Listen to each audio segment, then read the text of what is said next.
I've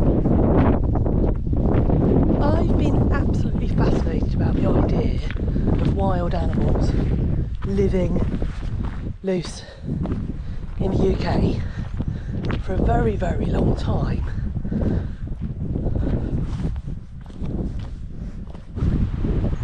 I grew up living in West Sussex, and I rode out ponies for a lovely lady who took us on the South Downs a couple of times a week.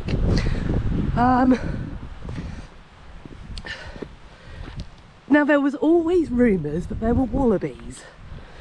We never saw them, but rumours were there that riding up on the South Downs you would see wallabies on occasion. I didn't believe any of it. We thought everyone was just taking the mickey out of us, basically. Then, quite a few years later, I was at Marwell Zoo and I spotted a book in the bookshop, The Naturalisation of British Animals, and that book changed all my thoughts on everything, to be honest. In this book are listed so many animal species that have escaped from places or been deliberately released. And a lot of it was to do with the Wild Animal Act in 1976. So before that, you could own exotic species, keep them however you liked. No one questioned it, that was up to you entirely. Once the Act came in, you were really going to have to take responsibility for your animals. And obviously a lot were kept in far from suitable conditions. So people didn't want others to know about that. So a lot of animals were released.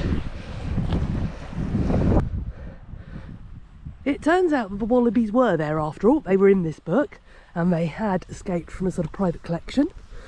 And basically they lived out their lives there, but it was too cold for them to breed. And that seems to be the sort of fairly common theme amongst a lot of the animals that escaped or were released. They can live in the UK climate, but not necessarily find suitable breeding conditions. So we know the wallabies got out, and then you've got parakeets. Parakeets, no one quite knows, rumours that they got off a film set, but whatever, in London, and they breed prolifically. So not only have they been able to survive, but breeding hasn't been an issue for them. And you'll have seen them, they're now not only in London, they've spread all through the southeast of England. We do know for certain that animals do escape. Most recently, in my local area, has been a red panda from Newquay Zoo. How amazing would that have been, to go out to put your bins out in the morning and see that wandering around. And actually, thinking back, my first job out of school, well, A-levels, was riding out racehorses. We'd take a couple of lots up the gallops, and then we'd ride a couple of lots, because a lot of them were rehabs, up in Herefordshire. We had this most amazing forest and woodland to ride through. Now, one girl and I, we saw these funny orange animals. We didn't know what they were. The only thing I could liken them to were the capybaras that I'd seen in the zoos. So we went back to the boss, we've seen capybaras in the wood. God, don't be idiots. Have you never seen muntjac deer? Yeah, okay, fair enough. No, I hadn't. So a couple of weeks later, when we thought we'd seen wolves up in the wood, we weren't going to be that stupid again. Boss comes out onto the yard. Anyone seen some very large, slightly unusual dogs up in woods recently? And so the other girl and I said, well, actually, yeah, we did. They look more like wolves, though, to be honest. He said, yeah, they are. I'll give the owner a ring. There were wolves living in the middle of this forest. It was an old guy who had a cottage there and had just taken these two wolves with him. So there you go. Visiting Dartmoor Zoo a few years ago, there was a sign on the lynx cage, and that had been out for a while. And other zoos elsewhere, we know that animals get out, and they're only the ones we know about. So we've got to surmise that a lot more do than we will ever have the idea of. Now there's a big difference though between an animal being on the loose for a short while and actually living out. As I've said, some species definitely do get out and live out very successfully, but the big cats, I'm not so sure. I think that would be far harder for them to survive, to live, and to stay unseen in all these years. There's no decent footage. Small cats, I think there's a definite possibility. In this area of Devon, we've got quite a lot of Parakeets for sale, which are a cross between a domestic cat, often a Bengal, and a caracal. And you're supposed to breed them so many generations to sort of dilute the wild cat DNA. But to do that, somewhere you've got the caracals living. And I'm not convinced that they're always particularly licensed or kept an eye on. And then the other thing is wolves. Driving to work in Exeter in lockdown, I work on the railway, and there was a wolf in front of my car. It's as simple as that. And I recognised what it was. I've spent enough of my life going around wildlife parks, and it's one of my hobbies, one of my interests.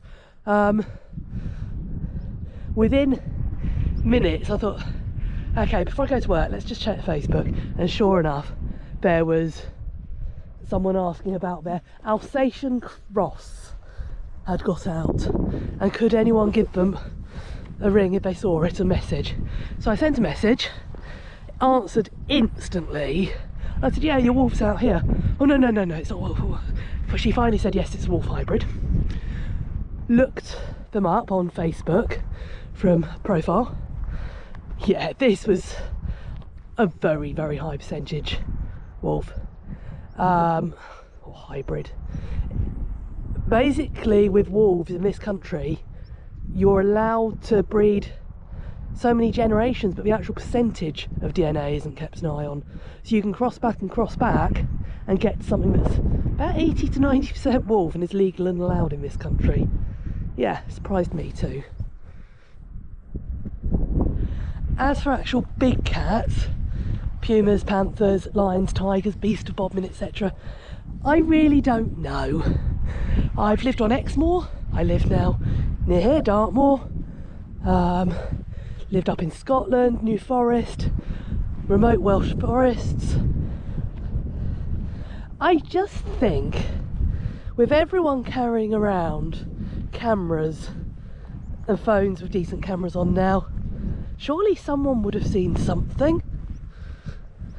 How could people walk around, see these things, but not actually get any evidence?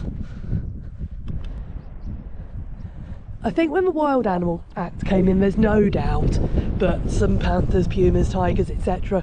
were released. But people weren't prepared to look after, didn't have facilities, didn't want people nosing around their business, so they were let out. Quite a lot were captured. I think probably some of them lived wild on places like Dartmoor, like Bodmin, for probably quite a few years, hence where all the information has come from. Do I think it could happen now? I don't know. Remember that many years ago there wasn't photographic evidence in the same way. I'd love to believe that there could be a wildcat living out here somewhere. And some of the sheep kills are often put down to it, but I think in reality they're more likely to be hunt hounds that are away from the pack, farm dogs that have gone wandering, and various other dogs. It's a nice idea, isn't it? What do you think?